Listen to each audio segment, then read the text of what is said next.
Thank you all for joining us today. To our sponsor for today's podcast, Safe Haven Defense, preserving property, protecting lives, providing peace of mind. All right. Well, we are back with Dave and Mike, the famous Dave and Mike. We're a new team. Yeah, right. This is actually awesome, and I want to thank you for your connections and having the chance to meet Dave and have a formative fire professional in this state to come down from St. Louis and with his credibility and his experience to actually talk to these guys. Pretty cool. I've done the whole I can kind of walk the line, talk the talk just a little bit, but it's like me speaking Spanish. You know, you're just learning it, right? You just don't know it. But having Dave here and his experience has helped, substantiate the program. Yeah. Brings credibility for the firefighters. They want to hear from one of their own. And we've known each other a long time. I was going to come in and say that, you called me, I was floored and honored. I mean, I've known you for several years.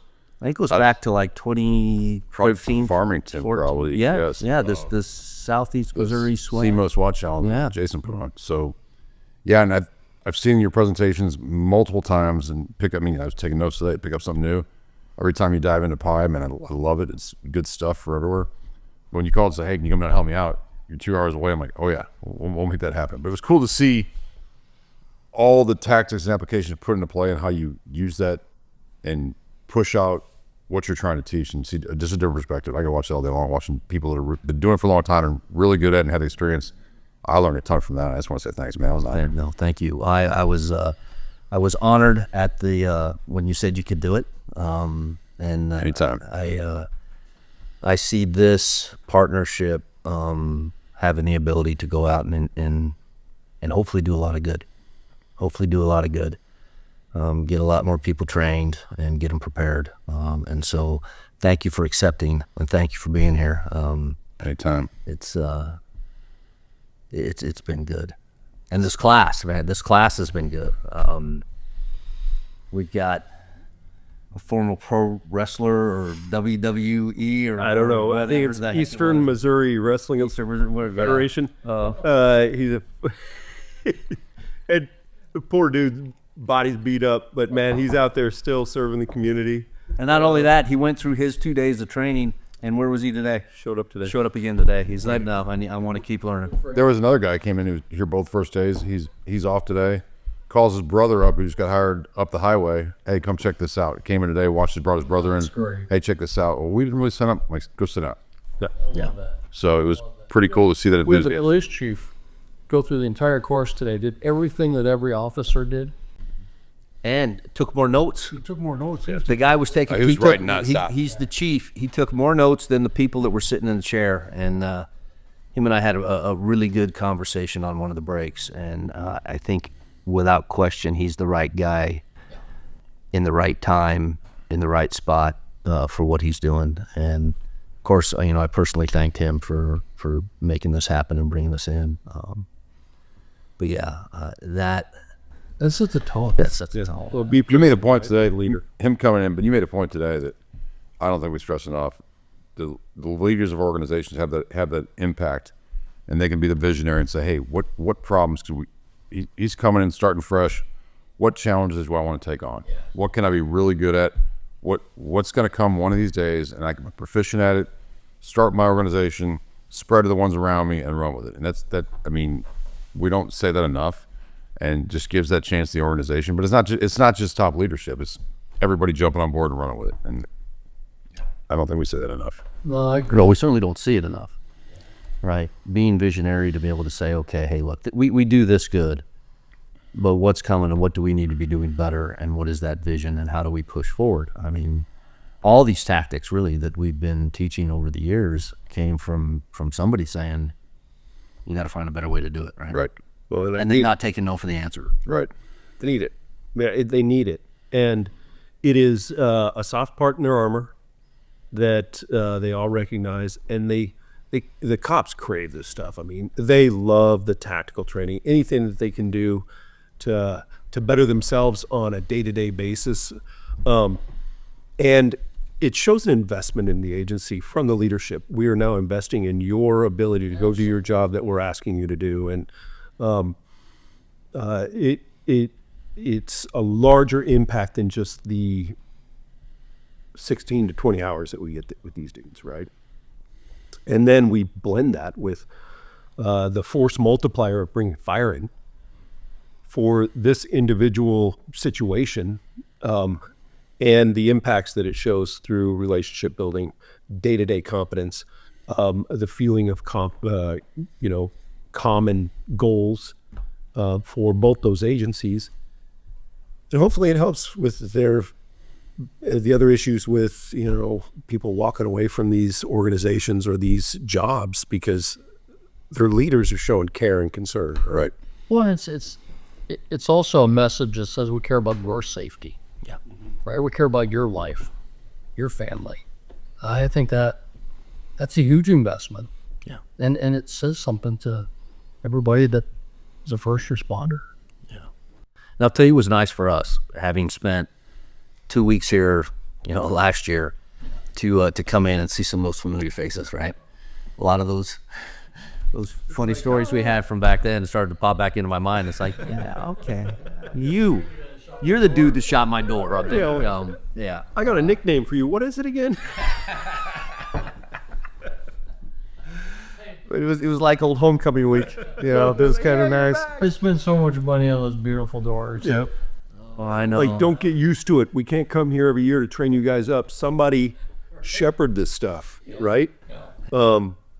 Give back to your agencies by being, that SME, the one that is going to work to continue this legacy, because it won't survive. And you had talked about this. This will not survive if you guys just the 60 people that are in this training for these 4 days. It won't survive if we don't take it forward, because there's so much more. And, I had a chance to talk to one of those cats that was here for 2 days, showed up today. Yeah. And I'm like, listen, man, if you have the bandwidth and the credibility, you have the aptitude and the emotion behind this. He wants it. You can see it. And, sometimes it's that little push that we can give as well. I see you have a lot of value and you got more to give. Somebody's got to step up. And then you find out that, after 2 years in this job, you are now fell into this type of response because you know how important it is. Yeah. We don't always pick our niche. Sometimes it falls in our lap. It's true. And whether or not you sit and look at it or run with it is what makes the difference. Yeah, I think we all have our whys for, why we do this, why we gravitate towards this. Well, you stay in this because it's not the easiest thing to stay in. No. And then at some point, I realized I don't know anything else other than what my I throw the bullshit flag on my, that so my fast. very Man limited of 1,000 talents. my very limited. Let me see. Wait a minute. The most creative guy at the table, who? John. Who's writing songs? Who's putting that to music? John. Who comes up with these ideas? Calls me at 2 a.m. Hey, I was just thinking about this. I want to talk to you about this. Okay, John, can we do it at maybe around for 8 the o'clock past in 3 the morning? days. Pick out shots. Yeah. I don't know anything. My profession is, I'm really proud of it. It's valued, it's honor. It's a niche profession that we're in. But boy, is it incredibly important. The excitement we saw out of those guys yesterday when they finished towards the end of the day, and they're like, oh my gosh, this is working. We're doing it. Right. You're no longer being pushed or molded by our instructors. We're actually doing it. That's the gold at the end of the rainbow, right? Or you go up the hill. There's where it is, right? And these guys were super impressive because they picked it up and they ran with it and they made it theirs. Now we just need them to shepherd it. We had one day one we were kind of, is he into it? Does he like it? Nah, I don't know. And by the end of day 2, he's running. It was awesome. Yeah. It's always interesting, right, at the beginning when you're starting the lecture and you're looking, it's like, okay, I'm going to have a problem with that guy. I have a problem with this guy. He was told to be here. This is the last place on the face earth he wants to be. And you know what typically happens? I think so. They end up being the guys that are so. Well, this is the show me state, right? So everybody like show me. Yeah. And then when you do, they're kind of like, oh, I get it. That's our Zoom. Well, you got to earn it. For us, we got to earn it. And, you know, you give them a lot of energy, a lot of information. I mean, we're just talking. A lot of coaching. I noticed the three of you talk a lot. No question. That's why I asked. I said, am I talking too much about? I'm giving you, and then I'm like, okay, now we're going to talk about ICS and resource management. I'm waiting to lose the room. And they're engaged and wanting to get better. How can I keep track of these resources? How can I call the right people? What conversations can I have locally? We went over the medical stuff and we sat down and we said, hey, what are the challenges here? Aside from manpower and resources, we know that. We beat that to the ground. What are other challenges? And by the end of tomorrow, I think they'll answer half those questions. Because it happened this exact same thing day one about trusting each other. What do we do? What are they capable of? And I asked these guys today, I'm like, you got Halligans or forcible entry tools? Yeah. So, do you allow training with that? Kind of. So, who's really good at forcing doors? And they're like, so-and-so on the apartment. No, I'm like, no. Who in this room is really good? There's a big red truck out there, black truck out there full of stuff. Oh, yeah. Go see those guys, use those guys. We got a guy at our apartment, Kyle Sanders, teaches the academy, teaches forcible entry at the academy. Our SWAT team guys show up all the time, and local guys get Halligan. They come see him. He puts the time in and teaches them how to do stuff. It's just using each other's talents to get better as an organization. And it comes back tenfold. It's like we're on the guys get it done level, but once meeting people, meeting guys and building relationships with these trainings, you're fixing problems you never would have had to do it in the past. I mean, one of my chiefs would call and say, who do I talk to for this? Call Captain so-and-so at the 7th Precinct. Done. Problem fixed. Instead of having to call and move around, just building those relationships fixes so many problems. Or trying to reinvent the wheel. Right. Right. And I said something today, I'm like, if you want to know how to fix this problem, call me, email me. I will send you our SOG. I'll send you the things that Arlington, other places that I've looked at to build ours. I'll give you all that, man. That's half our business. Somebody, I promise you, has had this problem somewhere before. So it goes back to something we've talked about before. This is a relationship business. Yes. At the end of the day, I think your success or your failure is often defined by those people you've developed relationships with, because they're the ones that help guide you. They're the ones that focus you. They're the ones that lift you up. They're the ones that, will give you programs that, you can't recreate. There's no time to recreate. So it's stupid in today's day. It is. And AI can't write it for you. Or build it for you, Grant. I was just looking for Skynet. Hey, I'll tell you about that bastard AI. When the AI we typed in school safety, it stole some of my quotes. Yeah, I did. I'm like, how can that happen? These are my quotes. Because they're gold. They're absolutely gold. Yeah. Yeah, it's well, you've done avatared yourself, so you're part of the AI. Yeah. So for our listeners here and for the people that are watching, this guy here, I tell you, he's got his hands in 20 million different things, and so he calls me and he's like, I've got my own hologram, my own little avatar, and I'm like, I don't even know what the hell he's talking about. I'm like, what are you talking about, bud? His business card, little QR code thing, you scan it, and here he pops up. Now you've got this hologram with him right there, and he's talking to you. It's pretty cool. And in the book you guys are releasing, right, on incident management, crisis management, and you get to this chapter, and there's this QR code, and boom, there he is. It's like John's everywhere. First book. He's everywhere. First book written with a hologram. Yeah. Oh, I'm excited. Yeah, we not do anything else. Right? No, I know how to do crisis management, whatever, D.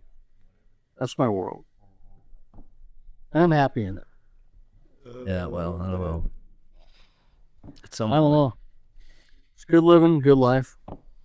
Yeah. Get to hang out with brothers and talk shop. Try to solve all the problems of the world, right? There's a lot of them. Yes, there is. Or a mess.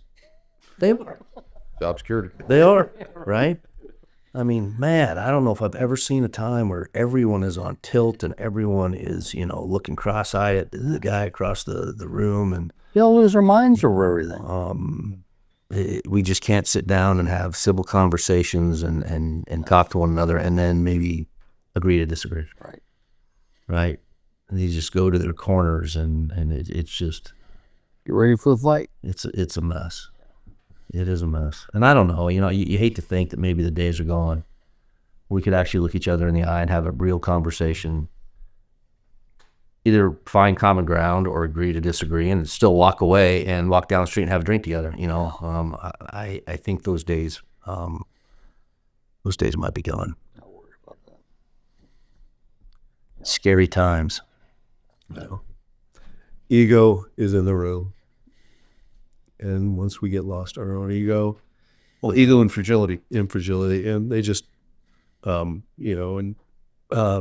it's, unfortunately, it's dehumanized people, and they don't necessarily see them as equals, even though they have different opinions.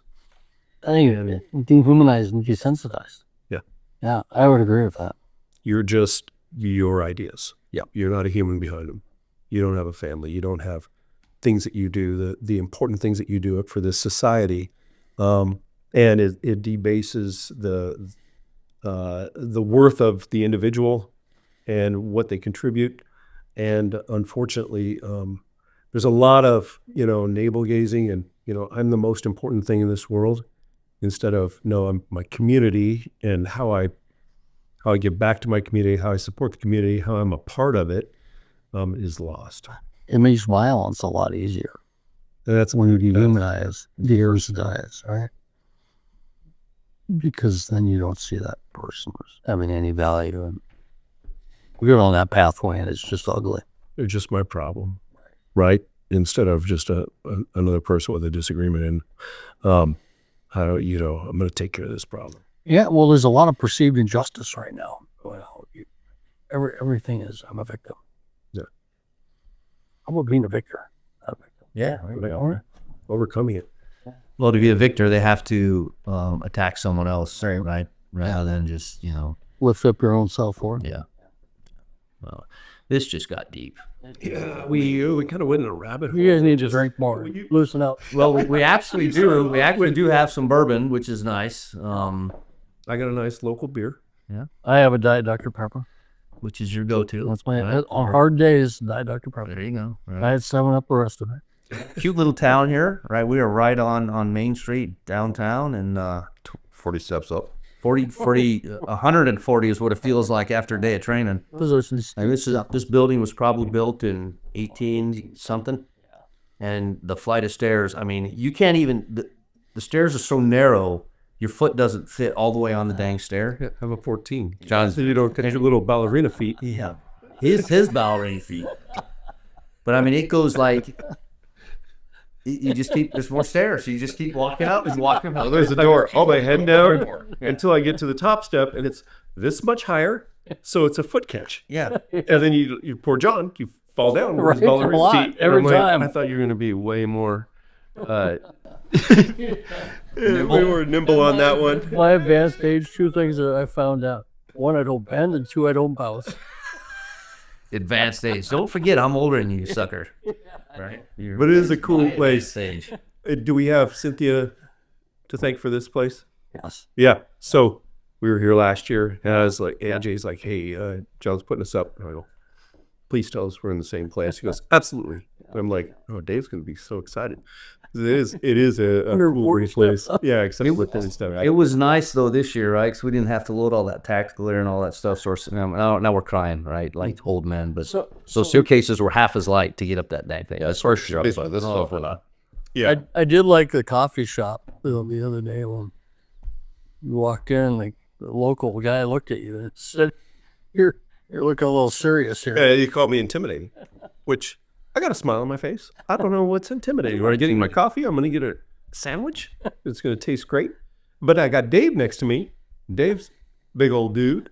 AJ, big old dude, thinking about the day, a little pensive. I'm sure we were a little, but we're in uniform, right? That's what he wants to know. And no guns. We're just wearing our uniform. And so, yeah, he had to know, what is this all about?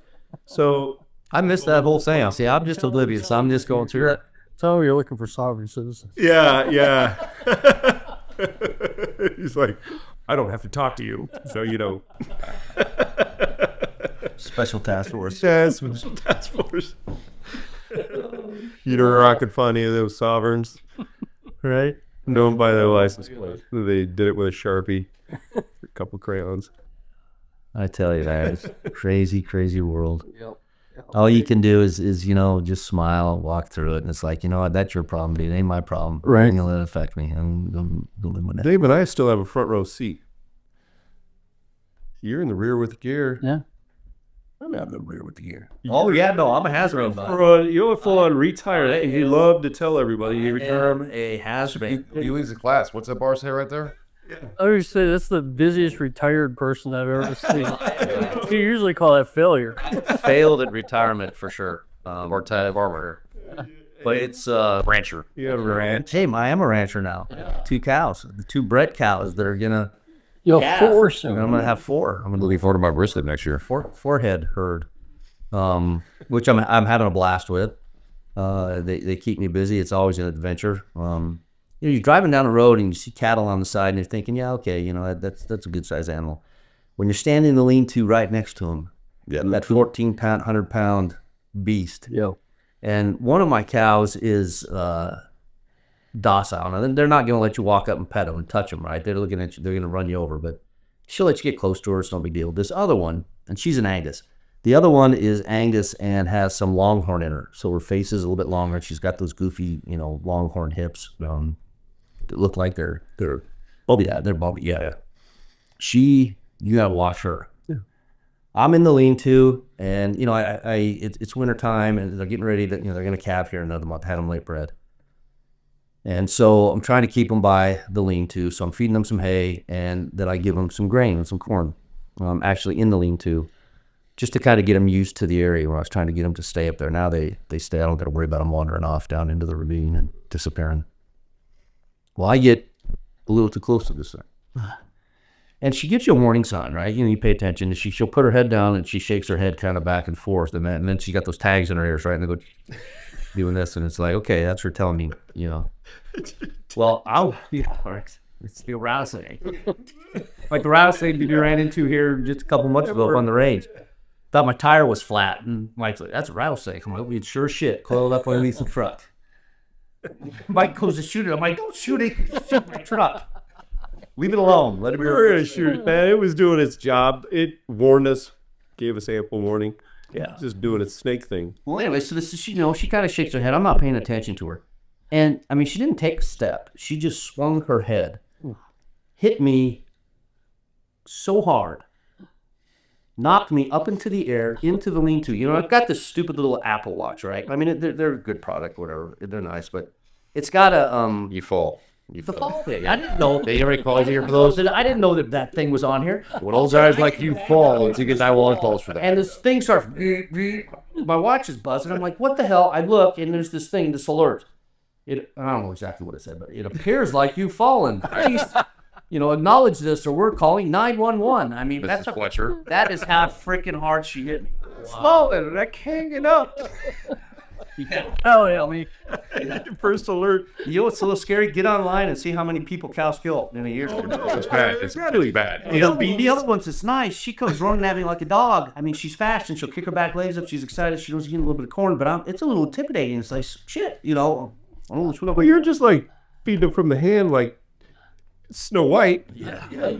I've got a 2,000-pound steer. I don't want to get within 20 feet of him because he's just a beast. He is a beast. Because you haven't Bonded with him. Yeah, you just let him go out in the field with the other cows, Yeah. and they all look at you the same way. He's like, yeah, I don't like that dude. Guys are probably pissed they have to climb up the big ass hill to get the food that's out.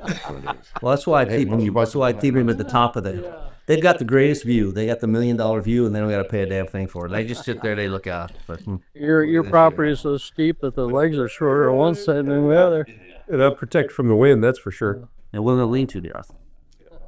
But it's been a hoot, and.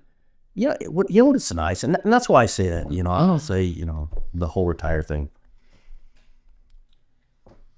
It's a new lease on life. You get to pick where you want your energy to be, you're not dealing with the day-to-day politics and the people stuff. And people will tell you this, right?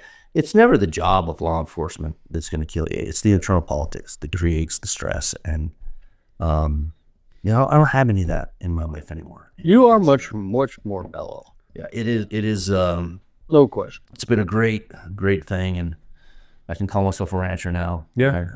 You wear that cowboy hat for sure, though. Yeah, no, I'm legit. Now I don't wear it. You used to wear it all the time and had it now, cows, right? But I need to get back to wearing that thing.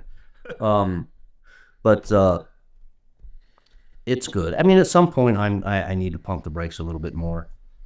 You got to ride this wave, though. There's a lot of need out there, and you have. It's hard to say no. It's hard to say no, and when people need you, you know, you're like, okay, we'll figure it out. Let's get me there.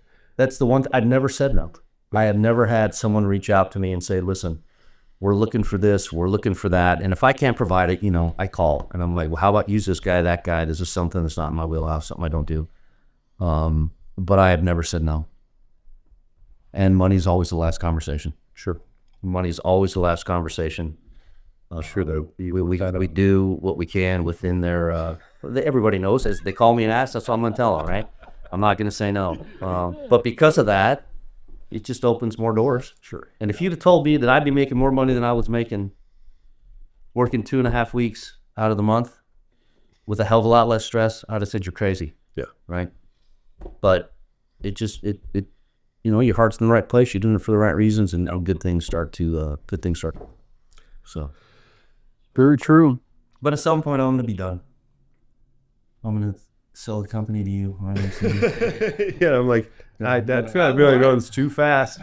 You know, I've got a very needy and deserving wife at home who would like some more mic time, which is weird. Like, I thought We all think it's me being on swing shift and being gone 3 days, 4 days out of the week was actually the glue that keeps us together. Oh, shit. You want me around more. Oh, gosh. So, shit, I don't know. Who knows what the future holds, right? Well, if the phone keeps ringing, I'm going to keep finding ways to get it done. The phone quits ringing, guess what? I got more cow time, right? More. Good fallback. all I know is I walked 15,000 steps in the last 2 days, added then another 6,000 steps today. I think that 21,000 steps. one day I think we were all at like 15,000 within one day. Like,